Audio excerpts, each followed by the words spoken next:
All right, before we start doing the world as a sheet of graph paper, we have to go back to our original x and y coordinate setup. And basically, x is horizontal, y is vertical. That's if you're looking at it straight on. If you're looking straight down, y is north,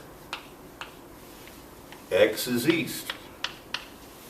And that's if you've got it oriented, as most surveyors and geographers are going to work. And it's really, really simple. The greater the number, the further east. That is, the greater the x value, the further east it is. The greater the y value is, the further north. Now, I'm going to apologize in advance for my drawings because I can't draw very well. But anyway, gee, this line here goes from this point to this point.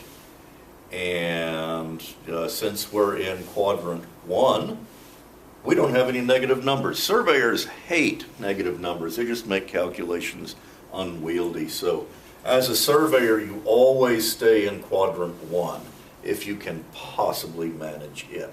That way you don't have negative coordinates. So anyway, you have this line, and gee, it has a slope. But we don't call it a slope because we're surveyors. We call it a bearing. And it's a bearing off true north, or assumed north, whatever north you have. And remember your right triangle solutions. Well, they're the same in coordinate geometry. You're going to be solving for x, and you're going to be solving for y, and you're going to be solving using right triangles. The trick is to use the right triangle. And in all of the survey books, all of the illustrations, they always draw it like this because that's the way it's drawn in a mathematics textbook. They have you solving this right triangle. Unfortunately, what you as a surveyor are concerned with on this line right here is not this triangle at all. You're concerned about this triangle. So why don't you make it easy on yourself, and if you're going to solve for this bearing, just go ahead and do it right from the get-go. So to get the distance for the x value and the y value, if all you want to do is solve for, or if you've got the a and the b value, you know the change in x. In this case, it's going from point A is 1x, 1y. Point B is 5x and 3y. So therefore, your change is going to work out to positive 4x, positive 2y. So positive 4x, positive 2y. Now, if you want to figure the length, you already know in this case, you know the x and y coordinate values. What you don't know is the length of this line.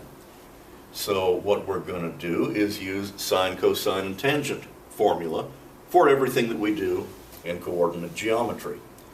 So what will solve for the opposite, or solve for the hypotenuse? This is always the hypotenuse, the slope. The bearing line is always the hypotenuse of the right triangle. So you know this value, which is 4, you know this value, which is 2. So if you need to know the length of this line, you use you use the tangent value. And to get the tangent of this angle, you need the opposite over the adjacent. Remember Oscar, O over A. So basically, 4 over 2 gives you a value of 2. Which then gives you do the arc sine of that, or excuse me, the arc tangent of that, and then convert that to degrees, minutes, and seconds, and you have this angle of 632605.8, which means this line has a slope, but more importantly, it has a bearing of north, 63, 26, and if you get really precise about it, 05.8 seconds east. Just by knowing the changes in the coordinates, that's all you had to do. You knew the change in X and you knew the change in Y. Now, if you had, like in a regular survey, if you have a bearing and a distance, then you use the sine and cosine values to get the change in X and the change in Y. And we're about out of time, film, etc. We're going to cover that in the next illustration. But remember, it's nothing more than right triangle solutions. Don't make it harder than it is. And make sure that you solve for the right triangle to give you the right bearing. Don't solve this right triangle and get that bearing. That won't do you any good.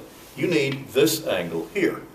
So all you have to do, if you know the change in X, you know the change in Y, just use the tangent and you get the opposite over the adjacent, and that'll give you the tangent value.